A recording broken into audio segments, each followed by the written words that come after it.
All right, I've got a job to do. And as you can tell, the hood is lifted on the Ford F250. This is a 2004 with the 6.0 liter diesel engine, and I've got another issue.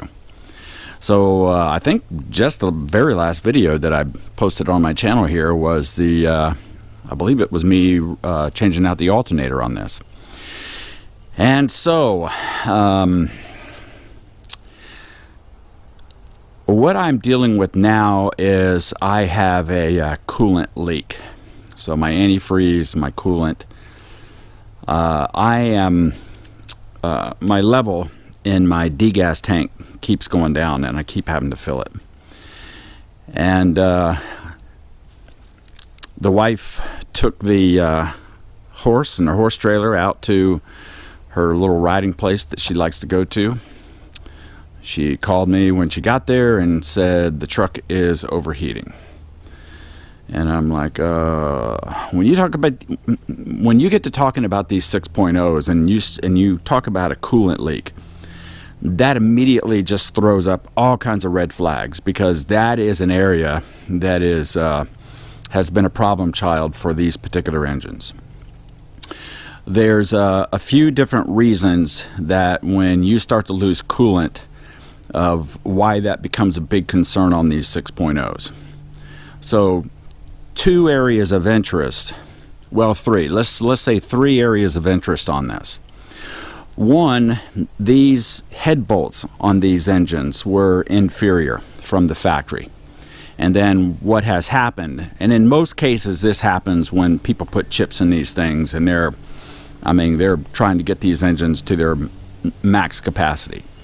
But what happens is those head bolts can stretch. And then as a result, what you get is you're not getting the pinch on your head gasket that you should be getting, and then therefore you run a very high potential of blowing out that head gasket. The head gasket is going to be of concern, of course, on any engine. I don't care if you're even talking about a motorcycle, a gas car, truck, whatever, diesel, it doesn't matter. The head gasket is what is separating your coolant chambers that are in your engine block from your oil system. Oil system, of course, lubricating the engine, lubricating the crank. It's used in the cylinders to lubricate the pistons and that kind of thing. You don't want those two fluids to interchange. And if you blow a head gasket, then what's going to happen is you're going to get coolant into the oil. That coolant is going to get burned, and usually the result that you're going to get with that, or the symptom that you're going to get, is you're going to see a lot of white smoke coming out of the exhaust, and what that is the steam that's being created by the burning of the coolant. Also, a symptom that you will see on these 6.0s, if it's a head gasket, is that you will see a pressurization of the coolant as well. So not only is your coolant getting into the oil and being exhausted, but you're also, the cylinders are pressurizing the coolant system, and you will see that back pressure end up here in what they call a degas tank. You'll literally see steam spewing out of this thing because it's being overpressurized. So that would be a symptom of a head gasket. I don't have that, and I don't have white smoke that's coming out of my exhaust.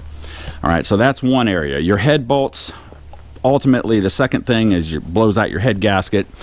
And then the third area that you want to be concerned about on these 6.0s, they have an EGR system, an exhaust gas recirculation system is what that means. They have an EGR valve that controls the opening and closing of the exhaust that's coming out of your turbo.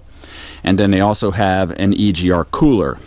So when you throw out a symptom that I'm losing coolant, that's why all these red flags pop up, because there's things in there where that coolant could be going.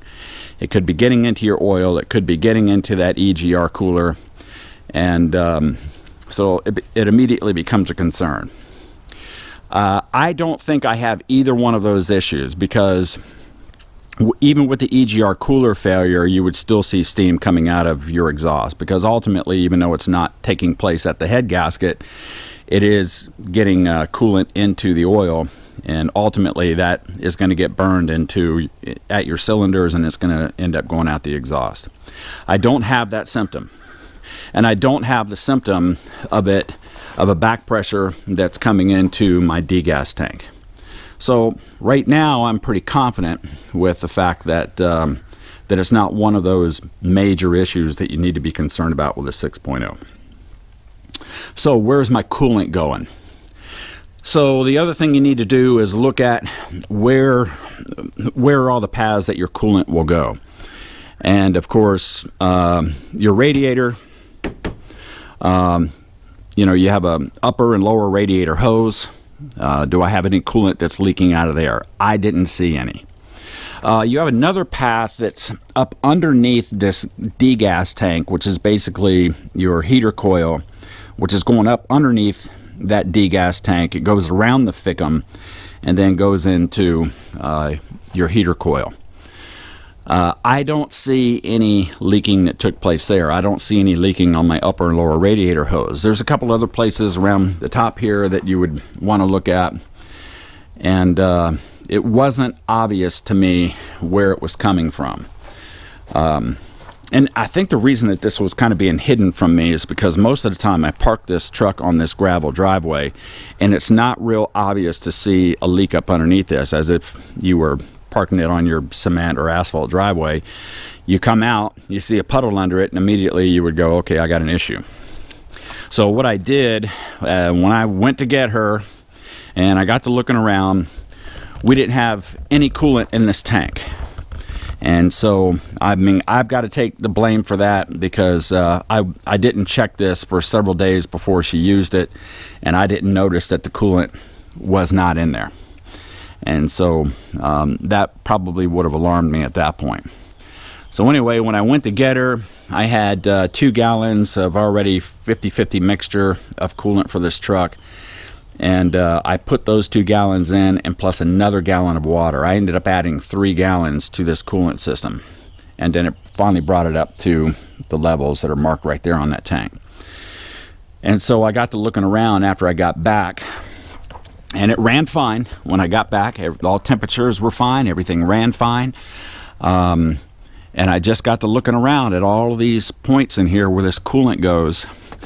And I had a flashlight right down in that area right there, and I noticed a very constant drip that was coming out of the bottom of this tank. And so good old YouTube and Google, I started to research it, and these things are famous for cracking.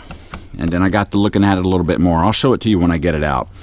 But there is a very distinct crack right up underneath there.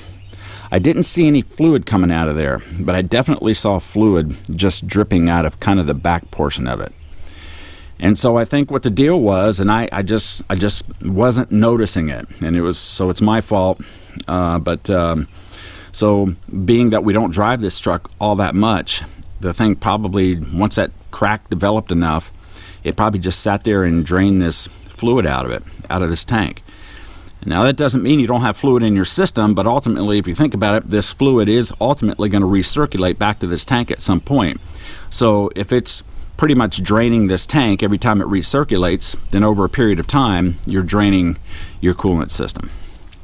So at this point, I think that that's what I have discovered. I was very fearful that it was a head gasket, but I'm not getting any of the other symptoms of a head gasket. Now, you can put a pressure kit on that tank. There is a certain amount of pressure that builds up in that tank just through the normal coolant operation. From everything that I can read at this point, it's only about 2 maybe 5 psi might build up in this tank. If you're getting anything over 5 psi, upwards of 10 to 15 psi, then you've got bigger problems. But you would usually make itself known to you because you would see a lot of residual coming out from around this cap, and you would see some dripping that would be coming out. That's telling you you're getting too much pressure in that system. I'm not getting that. So as of right now, I don't think I'm dealing with a head gasket. I don't think I'm dealing with a EGR cooler, and I don't see any leaks anywhere else. So I am going to go after this degas tank. I'm going to change that out. and see if that is what my issue is. So I have ordered a new Degas tank, and there it is. This is actually an OEM tank, even though I did not pick it up from Ford. I actually ordered it from Bulletproof Diesel, but it is an actual OEM tank. And I also ordered a new cap to come with it. For some reason, the cap and the tank don't come together. You got to buy them separate. No big deal. It's about $12–13. The tank itself was about 150 bucks, and I like ordering from these Bulletproof Diesel guys because they always send you some cool stuff. A diesel stress relief kit koozie and stickers. You gotta love it. All right, so anyway, that is going to be the task. I don't think that I'm dealing with some of those major issues at this point. I said in my last video that this has been a good truck for me. I have not had any of those typical 6.0 issues. I do not have a chip in this. I'm never going to put a chip in it. If I do get to a point where I have to have that complete bulletproof rebuild done on this, then I may change my mind on that. But as of right now, I'm trying to keep everything as stock as possible and not do anything that's going to get in there and cause some of those issues that everybody is so fearful for. All right, so anyway, let's get in here and get this tank off. I have already taken that bottom hose off right there. I only had just a small amount of fluid in it, and I just let it go ahead and drain out. I've just got to take this hose off right here. There's another one right there in the back, so those two top hoses, I'll take those off. 2 bolts, thing comes right out, put the new one in, hook everything up, and I've got all new fluid for it, so I'll go ahead and fill it up. So let's go ahead and get that done, replacing the Degas tank on this 6.0. Let's do it. All right, let's get these hoses off. Just squeeze this thing, pull it back a little bit, and then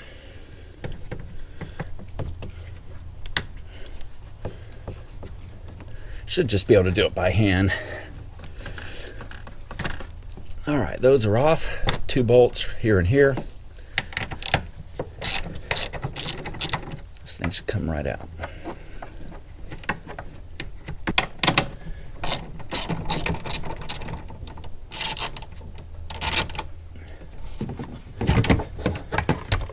That's it. Doesn't take much. All right, let's put the new one in. All right, I want to show you something real quick on this old tank. So just flip it around this way real quick. So down here on the bottom, it had a crack, but I didn't see any water dripping right out of that area. So when it was in the truck, of course, it was like this, and I saw it kind of dripping out of the back, kind of back there where my thumb is. It's kind of where I saw it. So now that I've got it out and I turn it over, I can see right here on the back. This where I can point it out to you. There's a much bigger crack, and so what it was doing, it was running right down in this area, and then this is where I could see it dripping from while it was mounted in the truck. I could see this constant drip that was back behind this tube right here, and that's why. That's a much bigger obvious crack right there. So that means that level was never going to stay any more than the very bottom of this tank. It was always wanting to drip at that lowest point right there. So I would never, it would never keep cooling in it. Of course, I didn't realize it until it started to till I didn't catch it, and I didn't realize that I was constantly losing coolant until it finally overheated. So that's all on me. But crack in the tank. Let's get the other one in.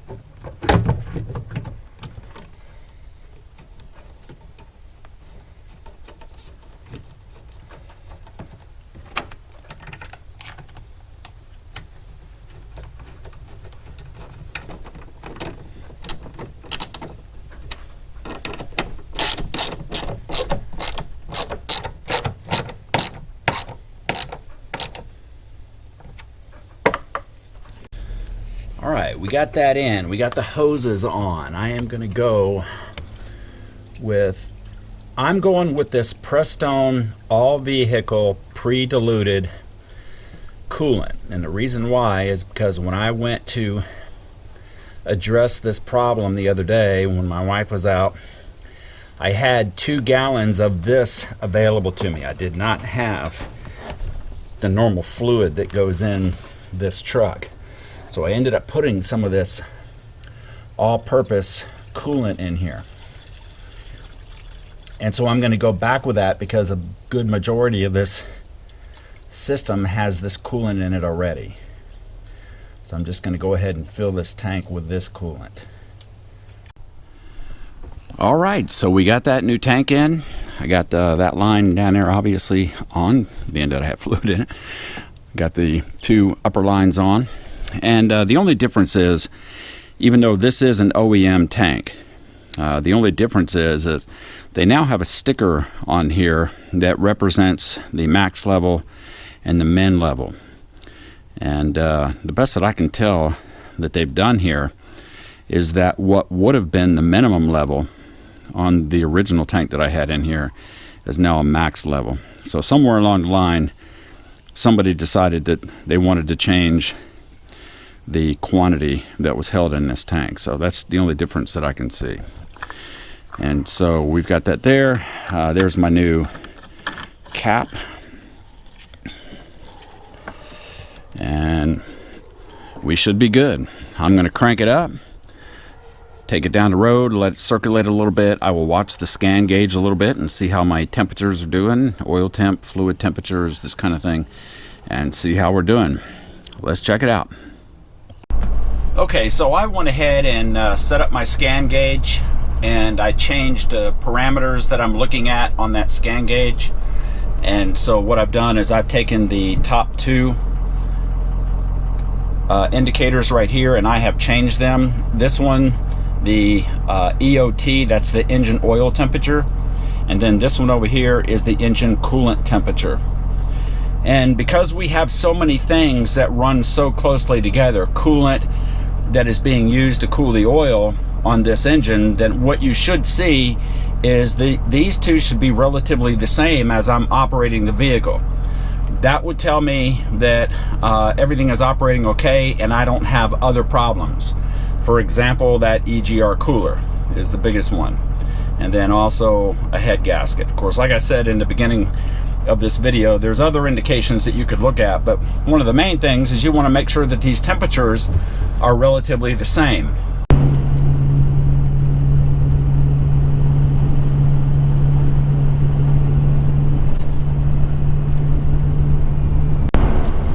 Okay, so I've been out about 20 minutes just going up and down rolling hills, backcountry roads, varying speed, air condition on, air condition off, all those kinds of things, just putting loads underneath it as best you can, just driving around without a trailer on it.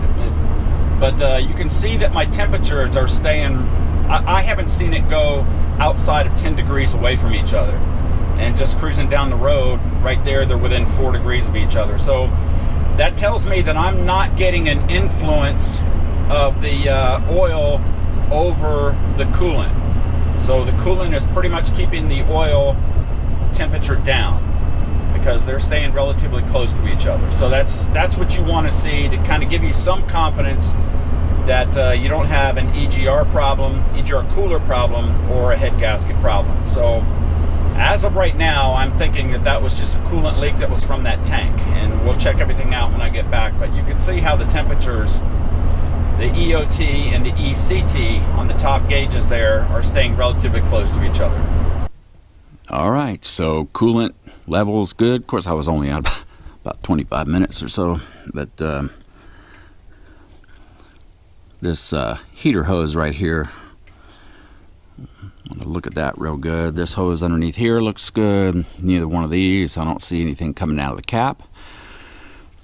And I'll get up underneath it and I'll look at the lower radiator hose and around some of these other places in here. But I'm hoping that was it, that it was just that tank. And so all indications would suggest that that pretty much took care of it. So, all right, another issue with the 6.0. So far, I've been pretty lucky. I have not run into any of those major issues. I thought that I did when she called me last weekend and said the thing was overheating. I thought, all right, well, it's finally done it. But looks like it was just something fairly minor. All right, we will go ahead and call this job done. On to the next job.